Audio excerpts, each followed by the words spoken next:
Hey guys, welcome back. It's Lucky here, and today we're going to go over 10 things I wish I knew sooner when I started playing Dragon's Dogma 2. So let's dive straight in. The first one is going to be when you enter a Riftstone, you're going to come in here and you're going to be looking for pawns, right? However, one thing to watch out for is when you talk to one of the pawns that you're interested in, you want to make sure to look at their eyes. If their eyes are glowing red, it might look really cool, but this is actually a horrible sign. This means that they are infected with the dragon's plague. And so you have the chance to see that they have the plague before you hire them. This is generally something you're going to want to avoid, because they could infect one of your pawns. And if you go to sleep at the inn when one of your pawns is infected with the dragon's plague, you might wake up and find out that they murdered everyone in that town. It starts as a faint glow and it gets more and more intense the closer to their killing spree that they get. They'll also have headaches and they'll also start to talk back to you a lot. To avoid this, just check their eyes from time to time, make sure none of them are glowing, and if they are glowing, dismiss them immediately if they're not your pawn. Dismissing them will get rid of them and their plague, hopefully before they transferred it to one of your other pawns. If your main pawn ends up with the plague, throw it into the water, have it die to the brine, and then resurrect it, and then this will reset your main pawn and cause it to lose the dragon's plague. There's a lot of people online talking about how this might actually brick your game if the dragon's plague happens to one of your pawns and they go on their killing spree, but the truth of the matter is that's not the case, because after about an in-game week, all the important NPCs that they kill on their killing spree will resurrect automatically. So if you get the dragon's plague, or if you already had the dragon's plague and they went on a killing spree, don't fret, just go ahead and rest through 7 days and the important NPCs will be back.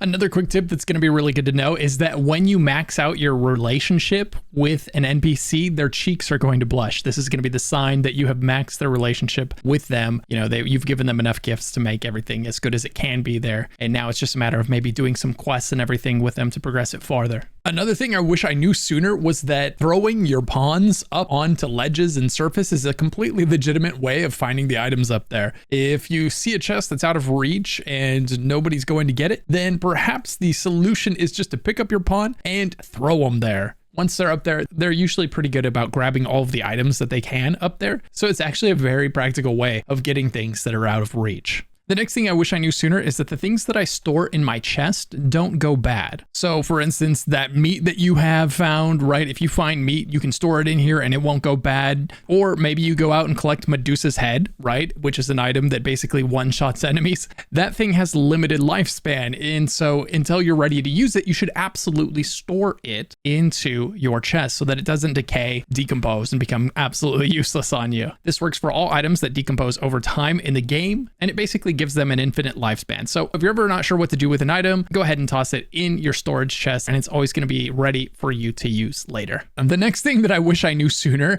would have saved me some money. But first, now this game is amazing, but what about when you're on the go or watching TV? That's where one of the most unique games ever comes in. Bloodlines Heroes of Lithis lets you create your champions by marrying any two bloodlines in the game, from elves to vampires and more, to create over 800 new fantasy hybrids. These hybrids not only inherit their talents and traits, but also their unique appearances passed down from each family tree and merged into one. With this mechanic, Bloodlines takes RPGs and gacha gameplay to an entirely new level. Best of all, it's absolutely free, so download it now using the link in the description or scan the QR code on screen. This game comes with stunning realistic graphics where you can get the best champions, waifus, and race heirs. All players can enjoy battling in the new Guild War on brand new maps, conquer territories with your guild members, and claim rewards to create the most unique hybrid champions called Bloodcraft Legends. Indulge in the exclusive Beast Fest where you can discover beautifully designed fantasy-themed culinary ingredients released every season. Conquer the culinary challenge, win points, and stand a chance to earn the exclusive clan hero, Yin the Hidden. Download the game for free on Android and iOS using my link in the description, or scan the QR code on screen if you're viewing on PC to get that special starter pack worth $20. Make sure to use my link to get these rewards. The first 30 players who leave their in-game account ID and username in the pinned comments section will receive a free legendary female succubus champion, the Luxurian, one of the best mages to carry you in the game. And be sure to check out the top-up discount event to receive 15% off using the payment center linked in the description. Shout out to Bloodline Hero of Lithis for sponsoring this segment, and thank you for listening. Now let's get back to the video. And the next thing that I wish I knew sooner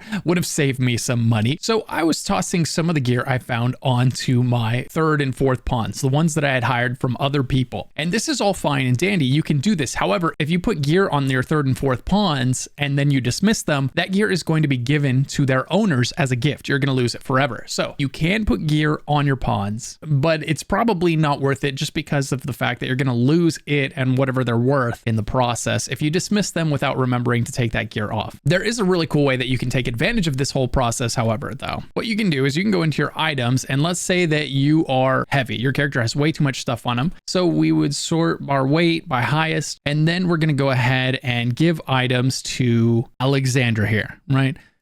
And let's just go ahead and give her a bunch of stuff. Okay, so we've now given a ton of stuff to Alexandra here so that our character can be down into a nice, comfortable average weight. Now, what we can do is we can go up to Alexandra with all that stuff on her, and by dismissing her, it's going to send everything that we just gave her directly to our stash. Not the things that she's wearing, but the things that are in her inventory that were ours. They're all going to go straight to our stash. So this is going to be a real easy way to throw stuff in your stash on the fly while you're out in the middle of the wilderness. So we dismiss her, and then you can hire one of the traveling pawns on the road. So this is something that you can do anytime you want, but you're generally going to want to do it when there is a pawn nearby that you can pick up and replace the one that you're dismissing. If you do it this way, then it's a nice, easy way to clear your inventory and get all of those items in your stash if you're especially deep into the wilderness at some point. Now, the things that you put into your other pawn's inventory, if you dismiss them with a bunch of your possessions in their inventory, all of those possessions will automatically get sent to your stash. So you don't have to worry about emptying the items out of their inventory before you send them away, but you do have to make sure you don't leave any items on their person, like anything equipped, before you send them away. Another thing that a lot of people will wish they knew sooner is that if you're doing something like an escort quest where you have an important NPC and that NPC dies, like for instance, the one on the Magic Archer quest, if the NPC dies, it's not over for you. This doesn't mean that you'll never be able to unlock the Magic Archer or finish the quest that you were doing. Just wait a few in-game days somewhere and then come on back and that NPC should have returned.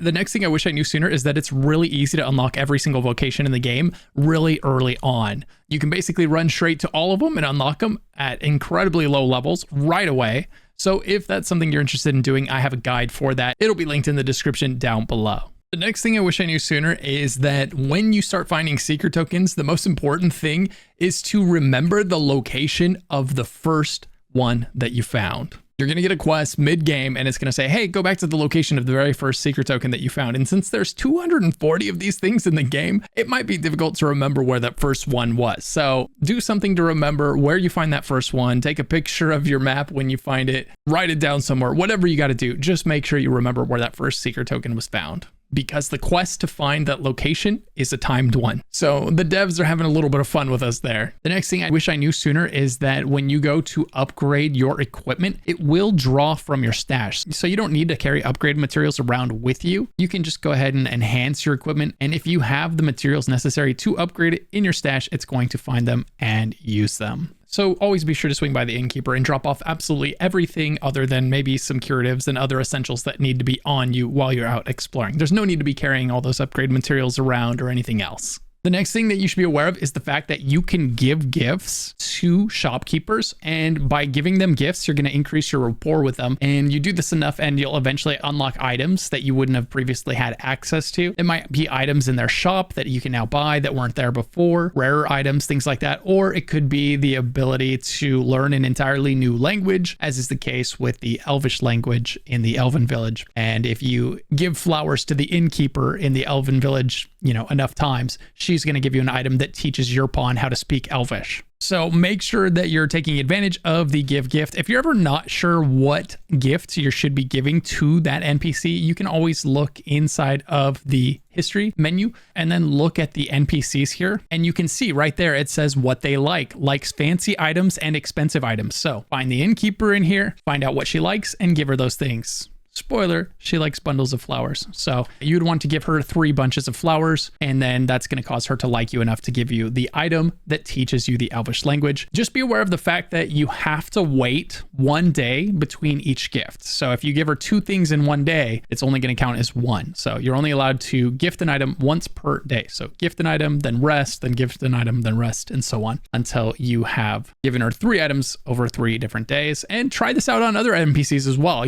Bunches of flowers are not rare. You just find some flowers, then you combine them in the combine menu, and you have a bunch of flowers. Easy peasy. Another thing that I wish I knew sooner is that things reset in this game after about 7 in-game days for some things and 3 in-game days for other things. So for instance, if you destroy a bridge, you have a fight and the bridge breaks and now you can't get to the other side. If you just wait a few in-game days, the bridge will respawn and you'll be able to cross that bridge again. Same thing with big monsters. If you kill some big monsters, they drop some really good loot and you wait 7 in-game days and you go back to that location, you'll be able to kill them again and farm those materials. This is one of the reasons why it's so nice to take advantage of the house that you can get in Vernworth here, because it lets you rest there for free. So you can just go to your house, you can rest overnight 7 times, and it's not going to cost you 2,000 or 1,000 gold every time you do it. And it's going to be a lot faster than having to sit there and rest on a bench multiple times for each day. It is worth noting that that house does cost 20k upfront, so you will have to spend 20k, but in the long run, it's a good investment. Another thing that I wish I knew sooner was that when waiting for the ox cart, you don't have to sit on the bench. You can actually just talk to the signpost right here, talk to it, and then it'll take you straight to the time when the ox cart shows up. I don't know how I missed that one at first. Another thing I wish I knew earlier was to run around the common quarter until I ran into a lady that gives me her home. So she's going to let you use it for 1 week when you first get it. It's going to have a storage chest. You're going to be able to rest in it.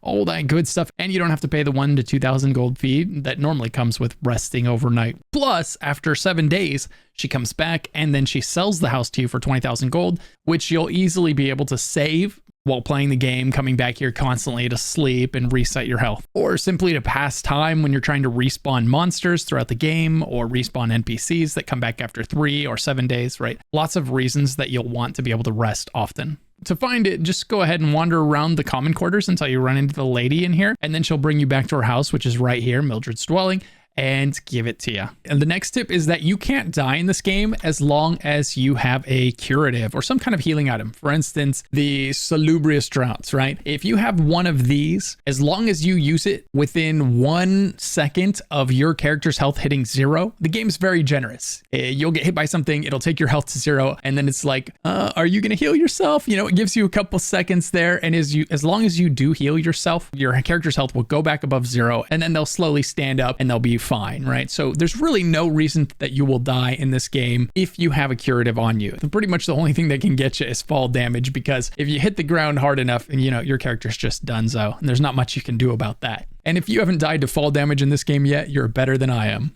Another thing I wish I knew sooner is that when I'm out and about going to set up a camp, I wish that I knew that you could simply kill all the enemies around your campsite. You know, clear a wide berth around the campsite, kill any enemies that are nearby, and then camp, and it's going to drastically lower the chances of you being attacked in the night. So many times I got to my campsite and I set up camp, and then I got attacked in the middle of the night, and I didn't know that it was because I hadn't searched for nearby enemies before setting up camp. So be sure to clear the enemies nearby, and that's going to save you some camps and some camping supplies. And those things are not terribly cheap. You know, you break enough of those and buy enough of them, you're going to go through a decent amount of gold pretty quick. The next thing I wish I knew earlier is that each town has better gear and better weapons for sale than the one before it. So you can always count on the next town you visit selling better items. So if you're leaving Vernsworth over here and you're heading over to Reach, you might as well run straight to Bokbatal and then spend your money there and get even better items still. And if you have enough money, you could even save it and wait until you get to the Volcanic Island camp and spend your money there. Every city has better gear for sale than the one before it. That's pretty much a given that you can count on in this game. But, you know,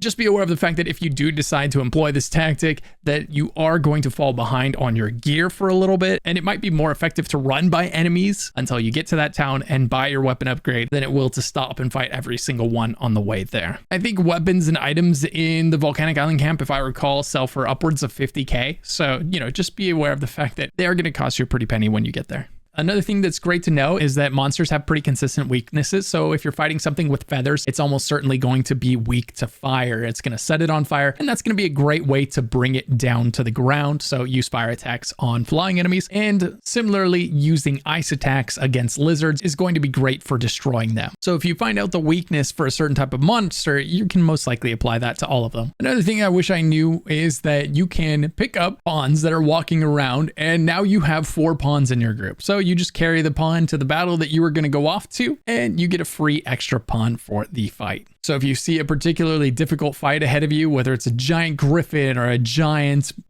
ogre, you know, go ahead and toss a nearby pawn at it that's walking the roads. And what's your favorite tip that you wish you knew before? Be sure to check out the comments below, guys. A lot of times the best tips come from the comments. So check them out and be sure to upvote your favorites. And that was a list of 10 things and a couple bonus things that I wish I knew sooner when I started playing Dragon's Dogma 2. It would have saved me a lot of time and a lot of frustration. And hopefully some of these save you some time and frustration as well. If you enjoyed the video, be sure to like, comment, or subscribe. And massive shout out to my YouTube channel members. Thank you so much for supporting the channel in the big way you do. If you want to become a channel member to have your name appear at the end of these videos and also gain access to a private Discord channel and more, hit the join button below or click on the link in the description. And if you haven't unlocked every vocation in the game yet, check out my guide linked in the description or popping up on the top right corner of screen right now that walks you step by step to unlock every single vocation in the game as easily and efficiently as possible. Thanks so much for watching, and if you're not sure what to do next, check out one of these videos popping up on screen right now, and I'll see you in the next one.